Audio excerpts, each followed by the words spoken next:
falar um pouquinho aí, gente, de geração de energia elétrica.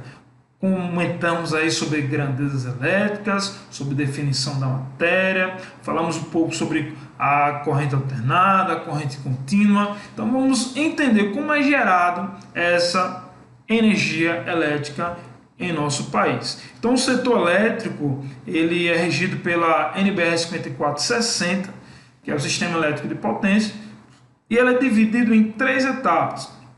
A primeira etapa é a parte de geração de energia elétrica.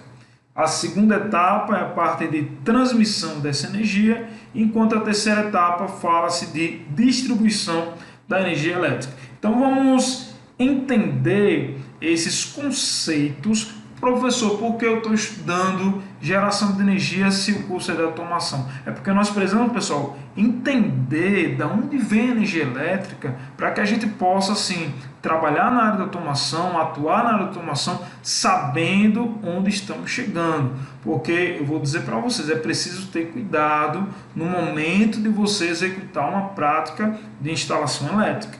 Então tem muitas pessoas que se capacitam através de canais de YouTube e vai ali aprendendo, e não é ruim, é muito bom, mas às vezes ali não se tem informações de segurança.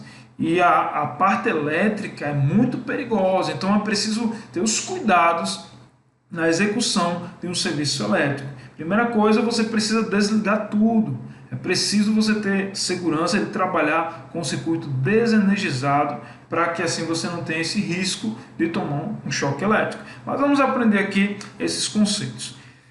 Geração de energia elétrica. Então, as principais formas de gerar energia elétrica, nós temos aqui no Brasil, principalmente as hidrelétricas. Então, temos diversas hidrelétricas no Brasil. O Brasil possui a maior hidrelétrica do mundo, que é uma hidrelétrica binacional, que é de Itaipu, uma parceria entre Brasil e Paraguai. Temos diversas outras usinas hidrelétricas, mas essa é a maior usina hidrelétrica do mundo.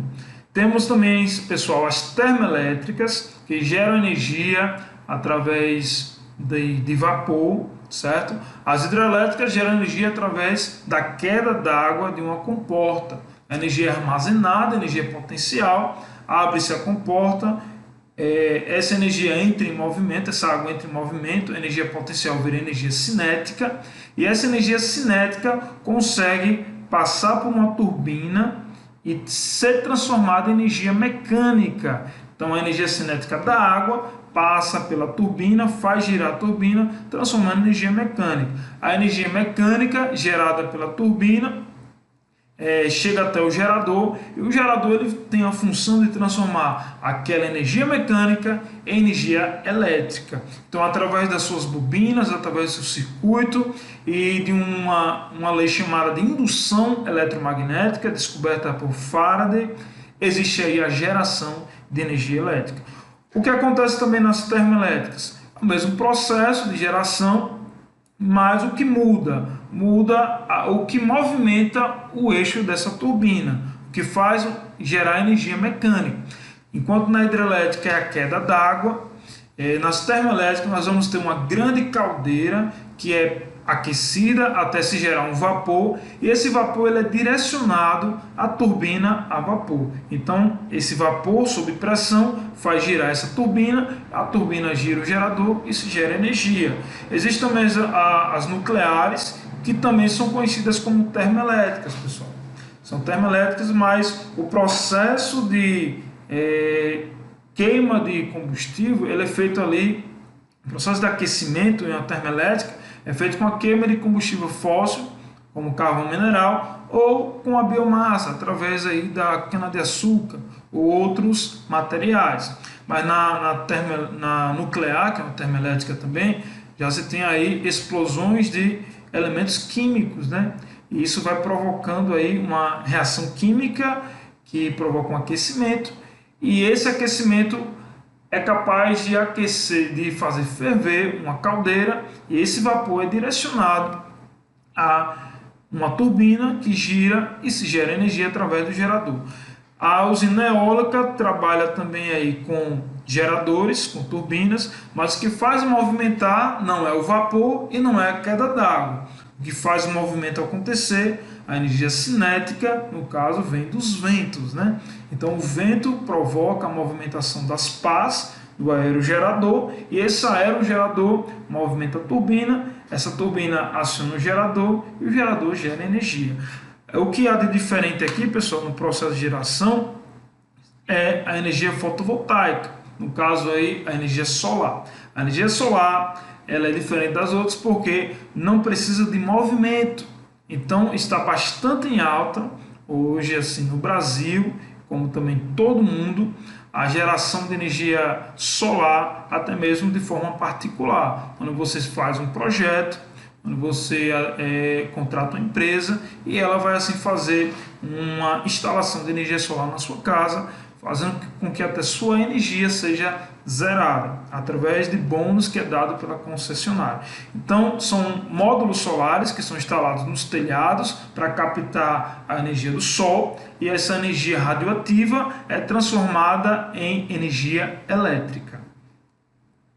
Então, pessoal, como visto, no Brasil a incidência do uso da hidrelétrica é maior porque nós temos um país, né, onde uma grande quantidade de rios e nós utilizamos sim dessa vantagem para se gerar energia elétrica e já se faz isso há muitos anos e o resultado é muito positivo.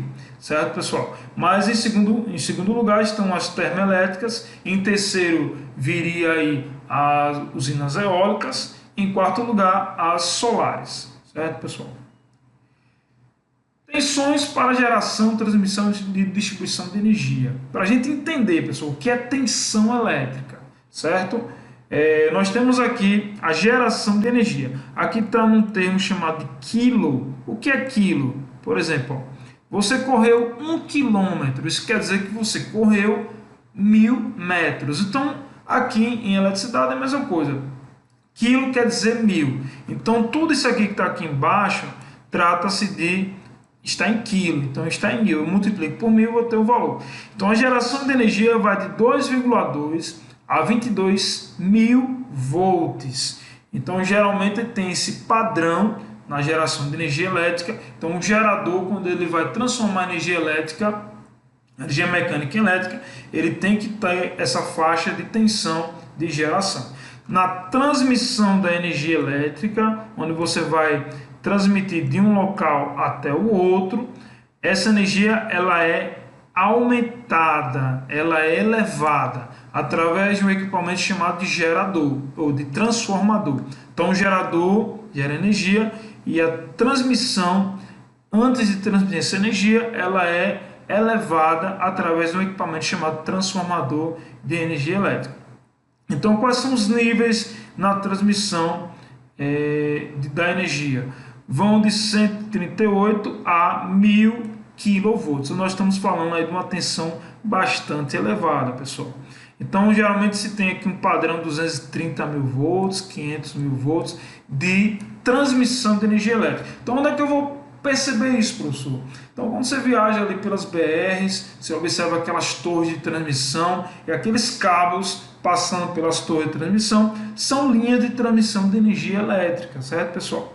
Então, quando você vai chegando próximo às cidades, quando se tem os consumidores de energia elétrica, nós temos aí a subtransmissão. Então, na subtransmissão, essa energia ela reduz, né, ao valor da tensão, passa para ser 69 kV, quer dizer 69 mil volts. Então, já se tem postes mais reduzidos, não são mais aquelas torres de transmissão. E quando se vai chegando mais próximo ainda, passa-se por casas de força, que nós chamamos de subestações, e se reduz aqui para 13.800 volts. E chegando em nossa residência, passa por uma nova transformação, chegando a 127 ou 220 volts de tensão que chega em nossa residência. Então, pessoal, imagine esse caminho que é feito, aqui é o caminho da eletricidade que é feito para chegar a energia até a nossa residência, até as nossas casas. Então eu queria fazer esse caminho com vocês para que a gente entenda o que é a parte elétrica. Então vamos aqui fazendo esse caminho.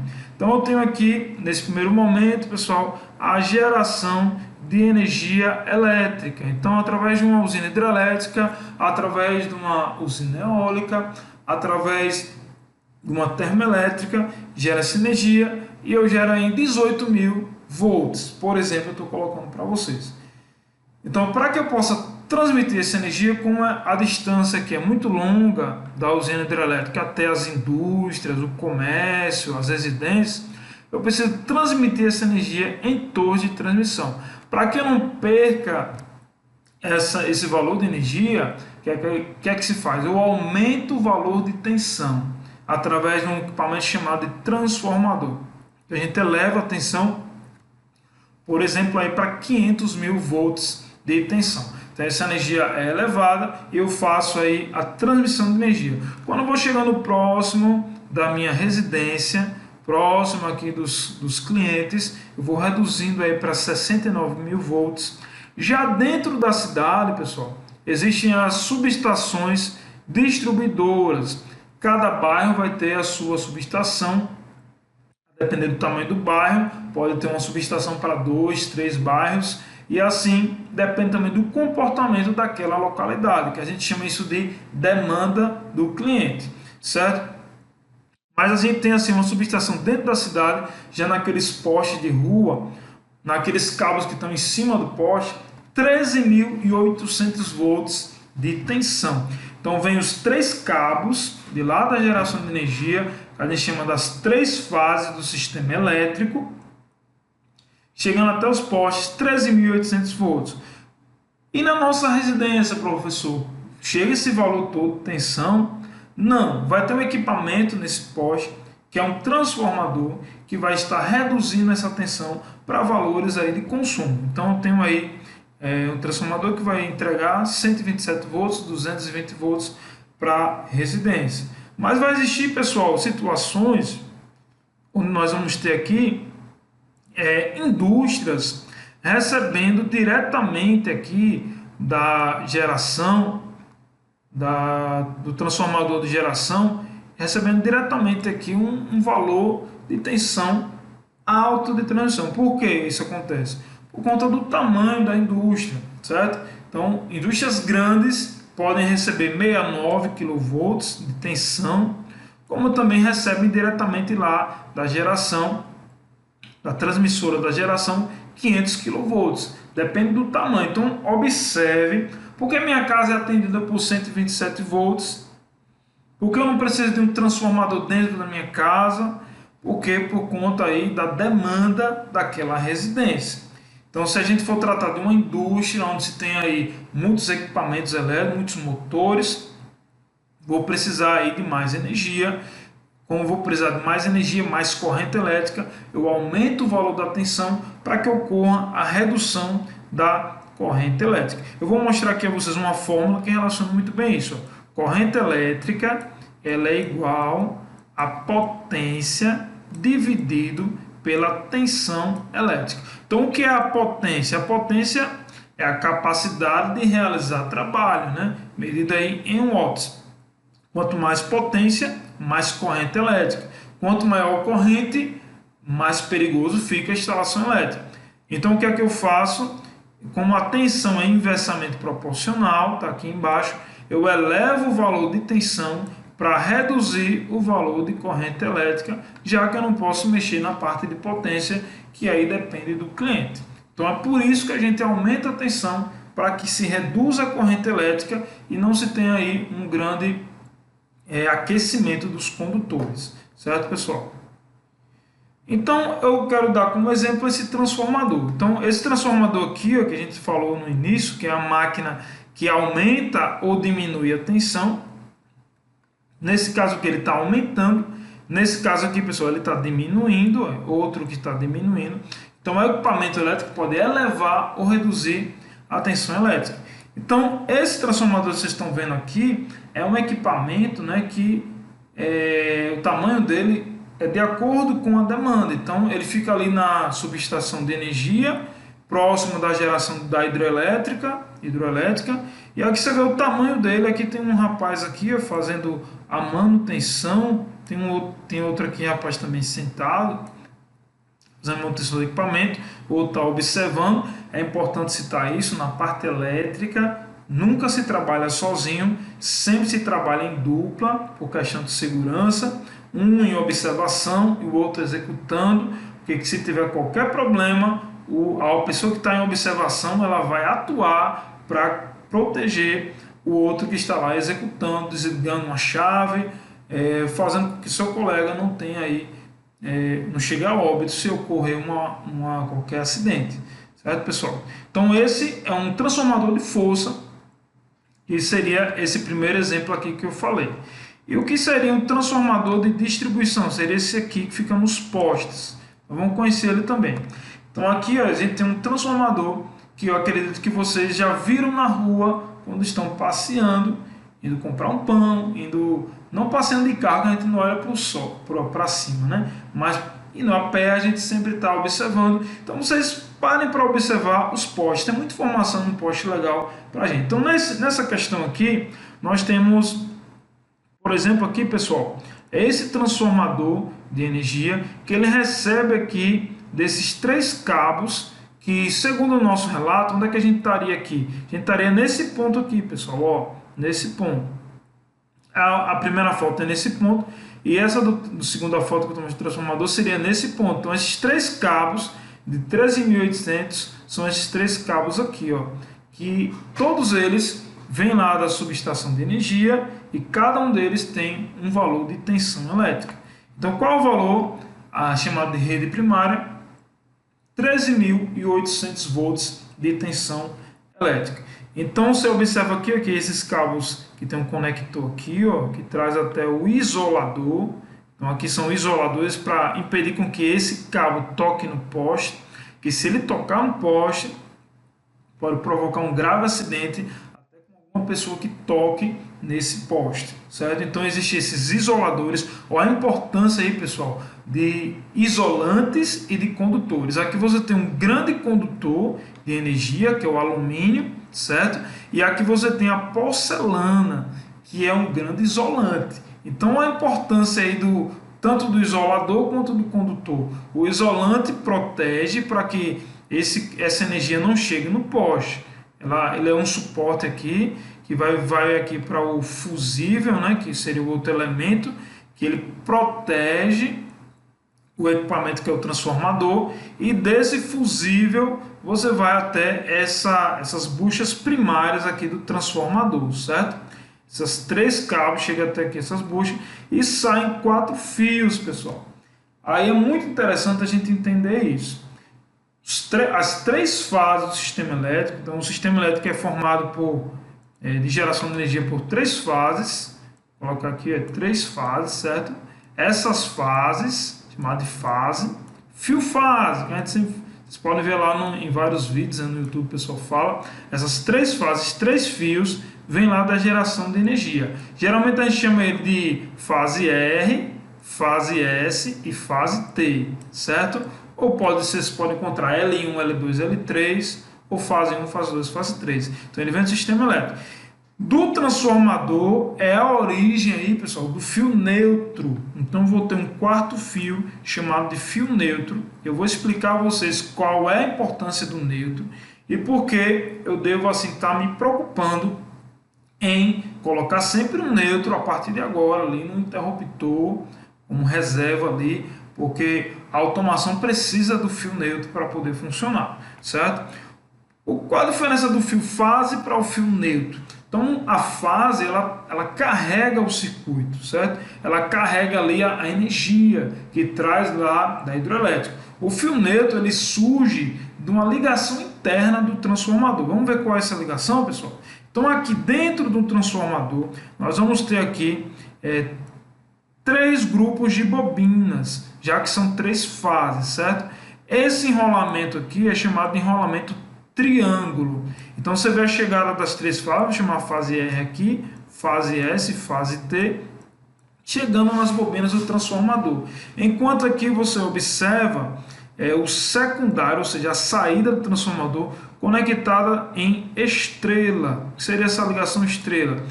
Uma conexão que torna um ponto comum entre essas três bobinas do transformador. Esse ponto comum nós chamamos de neutro, certo? Então vou ter um neutro aqui, a fase R, a fase S e a fase T. Então a origem do neutro, ele vem do encontro dos bobinamentos das fases de um transformador. Então quando eu quero a tensão de 127 volts, eu vou pegar aqui um fio fase mais o fio neutro, certo, pessoal? Quando eu quero a tensão de 220, eu pego uma fase mais outra fase, certo? Você que é de uma região, você pode até falar, professor, na minha região aqui, eu não tenho a ligação 127, tudo é 220. Então, na sua região, o que é que acontece? A tensão de cada fase aqui na sua região, na minha região aqui, a tensão de uma fase, ela é de 127 volts. Isso vem aí do transformador de energia, certo, pessoal? Então, se eu quero 127 volts, eu pego uma fase e pego aqui um neutro, que ele não tem tensão, ele é 0 volts, então ele serve para fechar o circuito. E se eu quero 220, eu pego uma fase, uma tensão de fase, mais outra fase, que vai formar aí os 220 volts, certo, pessoal? Mas existem, gente, locais onde a tensão de fase, a tensão que vem de um fio desse, não é 127, ela já é 220, certo? Ela já é 220, a tensão de fase. Então, se sua região já tem aí a saída do transformador da fase em 220, você vai usar a fase e vai usar o neutro para fazer o 220. Em região onde a fase é 127, para a pessoa ter esse 220, ela tem que pegar duas fases para fazer a tensão 220. Aí surge a dúvida, professor, e na minha região que é 220, se eu pegar duas fases, o que é que vai acontecer? Se você pegar duas fases, em sua região que uma fase é 220, você vai ter a tensão de 380 volts, certo, pessoal? Então essa é a curiosidade que eu queria passar para vocês. Então o neutro ele surge aí do secundário do transformador. Então vamos passar aí, pessoal, para a parte de instalações residenciais. Então você observa aqui no transformador a chamada rede secundária de energia, formada por 4 fios, onde o primeiro fio é o neutro e os outros fios são as fases R e ST. E esses 4 fios, pessoal, está chegando aqui na residência, nesse local aqui que a gente pode estar observando. Então o fio neutro, o fio fase, o fio fase, o fio fase. Então aqui você tem um ramal de ligação chegando até aqui o cliente, aqui o medidor de energia do cliente, aqui tem o aterramento, que nada mais é que uma haste de cobre que se bate no chão, coloca-se um conector e leva até o medidor para fazer o aterramento do neutro. Essa é a parte aí que a concessionária de energia exige para garantir que o neutro tenha 0 volts dentro da sua residência, certo? E aqui você tem o encaminhamento dos dutos e o quadro de energia elétrica, o quadro de distribuição, onde nós temos aí os equipamentos, os disjuntores, que são elementos de proteção para a instalação elétrica. Daqui a pouco nós vamos falar sobre disjuntores. Mas aqui nessa caixa de distribuição, nós temos aqui a origem dos circuitos elétricos, que vão atender iluminação, tomadas, chuveiro elétrico, ar-condicionado. Beleza, pessoal? Então nós já estamos chegando aqui, perceba como foi o caminho que a gente fez, né? A gente estava lá na hidrelétrica, fizemos o caminho até chegar à residência, certo? Para que vocês entendam qual é o caminho da energia elétrica. Então vamos ver aqui detalhes aqui, pessoal, de como é um medidor de energia, certo? Vamos lá. Antes de ver o medidor, vamos falar sobre fornecimento de energia. Que vão existir, pessoal, 3 tipos de fornecimento. O fornecimento monofásico, o fornecimento bifásico e o fornecimento trifásico. Vamos conhecer esses 3 tipos de fornecimento. O fornecimento do tipo monofásico, ele é feito a 2 fios. Então, tudo está relacionado, pessoal, à potência do cliente. Então, se sua potência é até 12.000 watts, isso depende também da concessionária de energia, nós vamos ter aí o fornecimento monofásico, que é feito a 2 fios, com uma fase e um neutro, e nesse caso aí você vai ter a tensão de 127 volts, em regiões onde a fase é de 127. Em regiões onde a fase é 220, né, que existe em várias partes do Brasil, você vai ter aí os 220 com a fase e o neutro, certo? Então até 12.000 watts de potência. Professor, como é que eu vou saber qual a potência da minha casa? Então você vai somar os equipamentos que você tem dentro de uma residência. Pega lá a tabela de potência, você tem geralmente no fabricante. Um chuveiro elétrico, por exemplo, só um chuveiro elétrico tem uma potência de 6.000 watts de potência. Você vai pegar uma televisão, 100 watts, uma geladeira, 400 watts, uma máquina de lavar, 1.000 watts. Você vai somando esses equipamentos e você vai ter ideia de quanto de potência deve ter a sua instalação. Se tiver até 12.000 watts, então seu fornecimento pode ser monofásico. Vamos conhecer também o fornecimento bifásico. O bifásico vai de 12.000 a 25.000 watts de potência, pessoal. Então, é nessa faixa de potência que nós vamos ter aí o fornecimento bifásico. Tendo aí agora 2 fases para fornecer, mais um neutro, certo, pessoal? 2 fases e um neutro no sistema bifásico. E no sistema trifásico vai de 25.000 watts de potência até 75.000 watts. Então, nesse caso aqui, nós temos 3 fios fase mais um neutro. Então, é um fornecimento de 4 fios. Por que chama trifásico? Porque ele pega as 3 fases do sistema elétrico, mais também o fio neutro. E aí você tem aí residências onde se demanda uma alta potência, é necessário ter essa instalação sendo trifásica. Beleza, pessoal?